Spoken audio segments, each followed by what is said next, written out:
All right, that Sony State of Play just ended, and I went through and wrote everything down and took notes and details on everything that was shown. And you know what? I'm going back through and highlighting some games that I wanted to react to here, give some of my immediate thoughts on. And there was quite a bit of stuff. Like I'm pretty happy with that State of Play. I think it was one of the better ones we've had in quite some time. Actually, now I'm thinking about it. And there's a lot to go over here because there was quite a bit shown. So if you want an entire rundown of what was announced here and shown off at this State of Play, I'll go over that tomorrow morning in Newswave. And then actually tonight, Ryan and I are going to do Click R3 and just kind of discuss and go over some of the different things here. So you can check that out on the Spawncast channel later tonight when we live stream.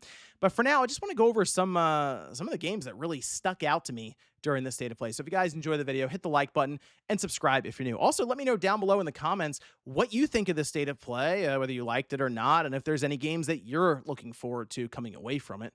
And I'm starting with the first announcement that they opened with. Good opener, Kena Scars of Kuzmara. So I like Kena Bridge of Spirits. It was pretty clear that there were limitations for the game. It was like their first game now in this franchise. There were, some, I'm sure budgets and stuff, all that was in play. But this one just looks a lot larger than the first game. I mean, when they were first showing it, I almost wondered if it was open world. They didn't necessarily say that, but there were just much larger areas and vistas than what was shown in the first one. And it just looks better visually. The lighting, especially on the character models. And the first game, the combat it wasn't bad, but there was something weird about the timing around the parry system. So here they did mention going back and looking more into the combat side, and I wonder if that's stuff that was refined. But we'll find out this year because it's out in 2026, PS5 and PC. Really, really strong opener, I feel like anyway. I'm gonna jump ahead though to Dead or Alive 6 Last Round. So I've been out on the Dead or Alive franchise for quite a while now, and I feel like the most recent entries really haven't helped the franchise at all. Dead or Alive 6, I remember, was just getting crushed online, like when it came out and then the following months. And this seems to be a new release they're doing, upgraded for the PS5, and they're bringing back characters that were released as DLC and just adding them in to, I guess, this release. And they're going to do more characters, go figure, for future updates. It's June 25th. There's a free-to-play version they're going to have at launch. But I think the thing that people are really going to be talking about coming out of this presentation is that there is a new Dead or Alive game in development. The franchise will be continuing. They didn't say anything about what to expect from it necessarily, just that there will be a new Dead or Alive game. So at least there's that for Dead or Alive fans. The franchise isn't like dead and buried. Okay. Now we're jumping to Rayman 30th Anniversary Edition. We've talked about this for quite some time because there were ratings leaks for it. The creator had an interview and said, I think they're remaking the first Rayman game for the anniversary. This will have 5 playable versions of the game, and it's out tomorrow digitally. Physically, though, June 26th. And I think I'm going to hold off for the physical edition of this one. It is being done by Digital Clips, so I'm expecting it to be high quality. And so I think that's the plan. I'm going to wait for the physical, have it for the collection. Really cool stuff, though, for Rayman fans, just because it does give that glimmer of hope for a new Rayman game that apparently is in development right now. Okay. Project Windless. This is one that I see a lot of people talking about in my mind. Is like, this is the one that people are going to go, remember that big chicken that was running around on a huge battlefield with dual katanas cutting everyone up? And it looks unique. Hey, you know what? Big Chicken as a main character. Maybe they're fans of Family Guy. I guess that was a rooster. I don't want to offend the Big Chicken who's running through these massive battlefields. It's a third-person action adventure style game. Looks very, very over the top. Obviously, it's a big chicken, but it just that alone is kind of that unique aspect where people will remember it, and that's half the battle right now in gaming, is just to be memorable. So it's a game that I'll keep an eye on, and whenever it pops up with news, I'll at least take a look. It's in development currently. It's from Crafton, so we'll see. But it was not expecting. It was not on my predictions card. Big, massive battlefield style game with a big chicken and dual katanas. Okay. Konami shows up, and you know what Konami had? They had their own mini showcase within the State of Play. And they were going heavy hitter, heavy hitter, heavy hitter franchises. And then they also talked about Darwin's Paradox mixed in there. But they started off with Metal Gear Solid Volume 2. And it's something that a lot of people have been calling for because we saw Volume 1. And it's like, okay, Metal Gear Solid 1, 2, 3.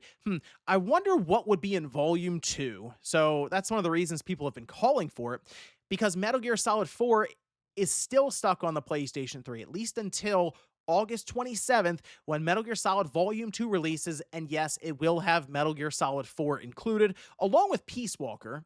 And I was trying to figure out what they would include alongside of Metal Gear Solid 4, maybe a couple more games, 2 or 3 of them. No, it's just Peace Walker. There's some additional bonus content, but they are really selling Volume 2, it seems like, completely on Metal Gear Solid 4. And I'm not going to downplay the amount of work. That probably was a lot of work to get Metal Gear Solid 4 moved over onto current platforms. But it's interesting that they have like the 2 games. Peace Walker is very good. I like Metal Gear Solid 4 a lot. I wanted to play it off of the PlayStation 3, but even through emulation, it's kind of sketchy there as well. So I'm hoping the port job for this collection is very good for Metal Gear Solid 4, because it would be good to finally have available in a quality state, all right, off of the PlayStation 3. But just exciting stuff for Metal Gear Solid fans. Overall, you have Volume 1, which also is getting an update today that smooths out visuals. It seems like they did some up-rendering for it, but it looks a lot cleaner. They showed Metal Gear Solid 1 for the PS1, and it looked much, much better, I'm sure, for larger displays. And same with Metal Gear Solid. They showed 3 for comparison. So that's just, again, good stuff there for Konami. There's been questions. Is Konami back? I ask that a lot. Can we consider them back? You might be like, I don't know. I mean, it's Metal Gear Solid Collection. What about a new Castlevania game that follows up? Okay, technically Darwin's Paradox in there, but like follows up Metal Gear Solid. That's what's happening. Belmont's Curse is what this one's called, and it's a 2D game. And I know Castlevania has done stuff in the 3D realm, and I think a lot of people still look at Castlevania with the high quality games that are very memorable as a 2D franchise. You think back to obviously something like Symphony of the Night, or even some of the original Castlevania games, NES, Super Nintendo, but certainly the handheld games that we had on the Game Boy Advance and the DS. It's just, there's so many great Castlevania games that are 2D games. It makes sense why people look at it this way. And this one is a 2D game from Evil Empire and Motion Twin. So think of Dead Cells, a lot of experience from making 2D style games there. The animations, the art style, it all looks good. Even like the combat looked great at what you'd expect from a 2D game like this. And it's coming out in 2026. Okay, so we have Metal Gear Solid Volume 2 coming out this year, Castlevania coming out this year, and then a new Silent Hill game, Townfall. There's a stream going on probably right now as I'm recording this, but it is like a first-person horror-style game. I don't know, they were kind of talking about like it was Groundhog's Day, he wakes up in the water again, and I don't know, going through this town. And you know what? It's funny. I was getting vibes from Condemned, and maybe it's because whenever I see a first-person game where you're hitting something with a 2x4 or a large piece of lumber, it just, for some reason, it's just, oh yeah, Condemned. Maybe that's just me, but that's kind of what I was seeing when they were showing off Townfall. And then they have just a brand new game, a new franchise, I guess, or we'll see if it turns out, but like a new game, Rev Noir. They say it's a new JRPG title, but some of the combat they were showing looked very action heavy in battle. Still could be a JRPG in their mind, but didn't really have much else to show about that one or say. Just look forward for more information. Okay. Finally, we're out of the Konami showcase and we're back to the state of play. John Wick. I've always thought John Wick makes a lot of sense for a video game if you don't overthink it. You go, man, everyone is expecting a 3D action shooter. Let's do a tactical RPG. No, do the 3D action shooter, and that's what they're doing here. And this is from Saber. So, I mean, to me, this makes a lot of sense. I think you can still enjoy a John Wick game without knowing much about the source material, because a lot of it's going to be very action-based and leaning into what you would want out of a game that's gameplay heavy. So it makes sense. I mean, it looked good. From what they were showing, a lot of it was cutscenes in the beginning, just sort of showing off choreography and fighting and shooting and stuff. But then it looked like they were getting into some gameplay that were more scripted events, but it looked super violent, looked like what you'd expect out of a game like that. So good stuff. Just don't overthink it, and you should end up with, I think, a good video game in the John Wick series. All right. Finally, I'm going to move all the way down to the closeouts because people were getting a little concerned They were like, "Hold on, is Marathon closing this out? Are they gonna close out with Saros?" No, they're closing out with Sony Santa Monica, and this is great because they show this the PlayStation Studios logo at the end. They then show the Santa Monica logo. It's like, all right, here we go. God of War, that 2D style game. Well, first they have to show off apparently the God of War trilogy remake. Yeah. So I have a lot of questions about how this is going down. They bring out the original voice actor for Kratos, which is good. You would want to do that if you're going back to the Greek saga. And I'm seeing this and they say God of War trilogy remake. Early stages. They don't have much else to say about it. Are we getting 3 different games remakes, or are we getting one game and they're just mashing everything together? I don't know. These are the questions that I have for it, but it makes a ton of sense. We see Sony announce some of these remakes, and it makes no sense. And we're just like, I don't understand why you're doing this. So Horizon Zero Dawn was one, right? You look at The Last of Us. People are like, why are they? What are they doing? This one, I think, for the most part, everyone across the board is going to be like, yeah, makes sense. God of War is 20 years old. They should go back and remake the first one from the PS2 and then the second one from the PS2. And okay, God of War 3 still looks very good, but sure, if you want to do that, why not? Just to round out the entire trilogy. So this is a great announcement. I think just with God of War, how much it's grown since that first game on the PS2, this is going to do incredibly well for Sony, and I think it'd be a lot of fun for just fans of the series to see those games in a new light. Again, bringing back the original voice actor. And then the real closeout was indeed God of War Sons of Sparta. This is the 2D game. It's kind of like pixel art look. I will admit, this isn't what I was picturing when I was hearing this God of War 2.5D or 2D game. I was kind of thinking it would be how we see Kratos from that Greek saga, but turned into 2D and kind of being over the top action style combat.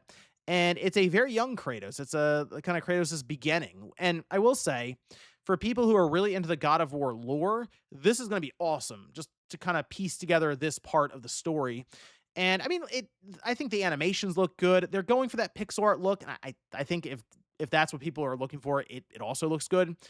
Maybe I was just thinking of something that looked a little more, I don't want to say higher budget, but maybe just the different art style with the pixel art in mind. Either way, though, it's out now. It's $30, so they didn't take this and go, hey, it's $60 or $70. I will check it out though. I'll be picking it up. I like the 2D Metroidvania, which I believe this is still a Metroidvania style game. So I'll be checking it out and see how it looks for myself in person. But wow, this is a good state of play. There's still a lot here that I'm be going through tomorrow in Newswave, and it's gonna be a good chunk of the show just because of how much stuff was announced here. But I enjoyed it. I was going through counting the games, and there were a significant number that I'm like, all right, that was a good announcement. That was a good announcement. Looking forward to that. I'll be buying that. So good stuff for the state of play. But let me know what you guys think about it down below in the comments. If you have any specific games you're looking forward to, if you like the state of play, if you didn't like the state of play, let me know your thoughts in the comments. Thanks guys for watching, and I'll see you next time.